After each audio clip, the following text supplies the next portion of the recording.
Quel sera le dernier joueur à pouvoir empêcher Novak Djokovic de conquérir un 24e titre du Grand Chelem et pourquoi Carlos Alcaraz? Installez-vous confortablement, c'est ce qu'on voit tout de suite après le jingle.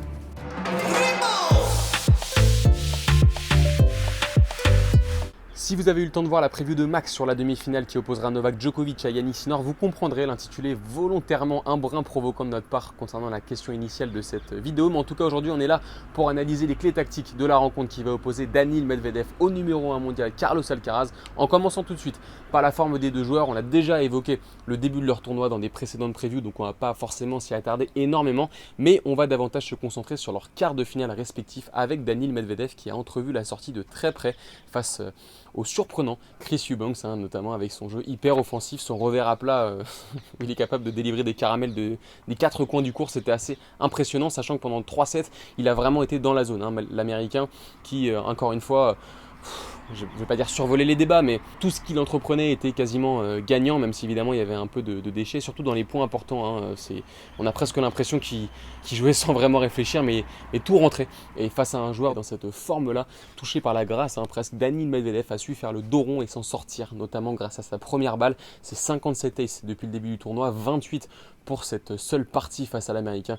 Le Russe, on le sait, qui a retrouvé ses aptitudes qu'on lui connaît. Voilà, un véritable mur du fond de court. Il a su, comme je l'ai dit, faire le dos rond en attendant que l'orage passe et ensuite en début de cinquième serrer le jeu pour emmener son adversaire dans sa filière et finalement l'épuiser et finir par se qualifier pour sa première demi-finale au All England Club. Lui, on le rappelle, qui, puisqu'il est russe, n'avait pas pu disputer l'édition précédente. De son côté, on a un Carlos Alcaraz qui a disposé d'un Holger Rune peut-être affaibli physiquement en fin de troisième set, lui qui avait eu des matchs très très longs. On peut penser à son match du troisième tour contre Davidovich Fokina ou même contre Grigor Dimitrov, qui avait été un sacré combat il y a 2 jours. Un début de match assez équilibré, conclu au tie-break par un Carlos Alcaraz peut-être plus pragmatique, c'est même sûr beaucoup plus efficace dans les moments importants. Lui qui pourtant depuis le début de la quinzaine n'avait pas été très efficace, on va dire très clutch sur les balles de break qu'il avait réussi à obtenir. Il était à 18 sur 58. Là dans le premier set il n'en a pas obtenu, mais c'est vrai que dans le deuxième et le troisième il en a converti 2 sur 3. Et en face on avait un Holger Rune qui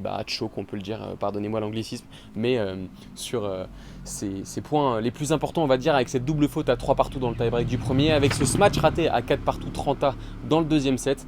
Début de troisième set, comme Cons l'avait pointé, il a eu semble-t-il une petite gêne physique, mais en tout cas voilà un Carlos Alcaraz qui, malgré quelques fautes en coup droit dans le premier set, c'était peut-être d'ailleurs le quotidien des numéros 1 mondiaux en quart de finale, puisqu'on a vu hier Iga Swiatek, même si elle ne s'en est pas sortie contrairement à Carlitos, commettre énormément de fautes de ce côté-là face à Elina Svitolina. Un Carlitos qui a verrouillé, on va dire, et qui s'est réglé peu à peu avec une seule faute directe sur les 2 derniers sets cumulés et une qualification là aussi pour sa première demi-finale à Wimbledon, sa 3e en Grand Chelem, et ça devient d'ailleurs le plus jeune joueur de l'ère Open à se qualifier pour les demi-finales de 3 grands chelems différents, donc à savoir Roland Garros, Wimbledon et évidemment l'US Open où il avait remporté son premier titre l'an dernier.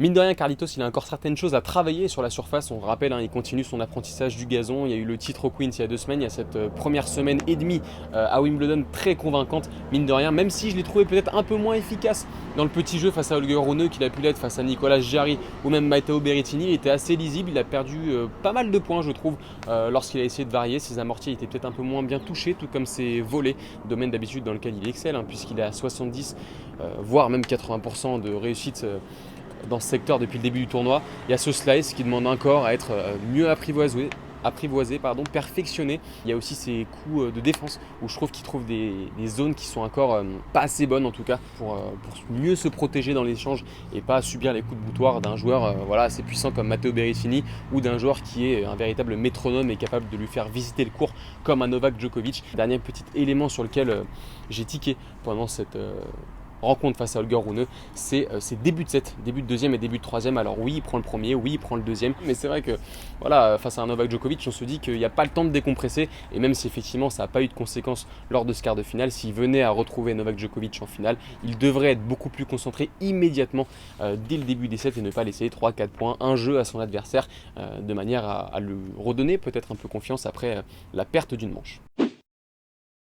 On y est peut-être dans la partie la plus intéressante de cette analyse, les clés tactiques qu'on vous avait promis pour décrypter et se faire un avis sur ce duel. Alors déjà, ce sera le troisième affrontement entre les deux hommes. Il y avait une partie il y a 2 ans sur ce même site du All England Club remportée en 3 manches par Daniil Medvedev et évidemment la finale d'Indian Wells de cette année largement remportée par Carlos Alcaraz 6-3, 6-2. Ce sera peut-être la première de Daniil sur le center court cette année, lui qui avait déclaré vouloir jouer tous ses matchs sur le numéro 1. On sait pertinemment qu'à partir des demi-finales, ce n'est plus possible et donc il devra affronter ce center court et toute l'histoire qui va avec face à Carlos Alcaraz. On le sait, le jeune prodige du circuit ATP. Donc parmi les clés, moi j'en vois évidemment bien plus du côté de Carlos Alcaraz que du côté de Daniil Medvedev. Du côté du Russe, ça va être assez simple. Finalement, il va falloir être extrêmement solide au service. On l'a dit, hein, lui qui a réalisé énormément d'ace face à Eubanks et qui s'est peut-être sorti de ce piège grâce à cette arme-là. Il va falloir qu'il trouve énormément de longueur pour ne pas ouvrir d'angle à Carlitos. Et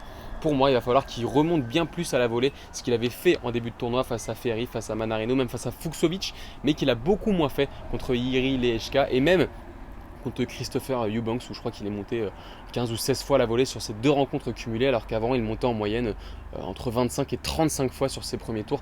Donc il va évidemment devoir multiplier les montées pour essayer de déstabiliser Carlitos qui voilà, du fond du court on le sait dégage quelque chose de surpuissant et même si Daniil Medvedev est un véritable mur du fond du court, je pense que cette simple stratégie ne suffira pas à déborder Carlitos qui lui en plus devrait je pense multiplier les volées, chose qu'il devra évidemment on l'a dit aussi mieux réaliser que contre Holger Rune où il a été pas maladroit mais où en tout cas on l'a déjà vu bien plus inspiré. Parmi les clés pour l'Espagnol, il y a aussi retourné plein fer dans les pieds de Daniil Medvedev, ce qu'a su faire Christopher Eubanks. On a vu que le Russe avait beaucoup de mal à s'ajuster à ce moment-là, donc ça peut aussi être une clé pour Carlos Alcaraz et puis devra évidemment être extrêmement efficace sur les points importants. On l'a dit, lui qui avait eu du mal sur le fait de convertir ses balles de break depuis le début de la quinzaine, il devra notamment réussir à ne pas partir très vite à la faute comme on a pu le constater en début de tournoi, mais là encore je pense que Carlitos s'est réglé depuis quelques tours et évidemment on n'aura a priori pas l'arrosage automatique même si on n'est jamais sûr de rien. En témoignent les crampes qu'il avait contractées contre Novak Djokovic à Roland Garros et que personne n'avait vu venir. Au niveau de mon pronostic, je vois une victoire de Carlos Alcaraz en 4-7 pour plusieurs raisons, tout simplement parce que je trouve qu'il a plus de marge et plus d'armes dans sa palette que Daniil Medvedev pour remporter cette rencontre. On les a cités juste avant, je vois plus de solutions dans la shot selection potentielle de Carlos Alcaraz. Voilà, à partir du moment où Carlos Alcaraz fera les bons choix, sera vraiment le meilleur et prendra l'ascendant dans le petit jeu, pour moi il n'y aura pas beaucoup de soucis à se faire, même si évidemment Daniil Medvedev on sait a des armes à faire valoir sur cette surface, mais je trouve en tout cas surtout sur un gazon qui s'use et qui donc se ralentit encore plus que ce qu'il n'est déjà, un Carlitos peut-être plus aguerri sur la surface que Daniil Medvedev et donc pour moi ce sera une affiche en finale pour Carlos Alcaraz face à Novak Djokovic pour le remake de Roland Garros, une première sur cette surface. N'oubliez pas de nous dire en commentaire quelles sont les clés tactiques pour vous, votre pronostic éventuellement, et est-ce que pour vous le vainqueur de cette rencontre pourra déboulonner Novak Djokovic si Novak Djokovic gagne évidemment sa demi contre Yannick Sinner en finale de ce Wimbledon édition 2023.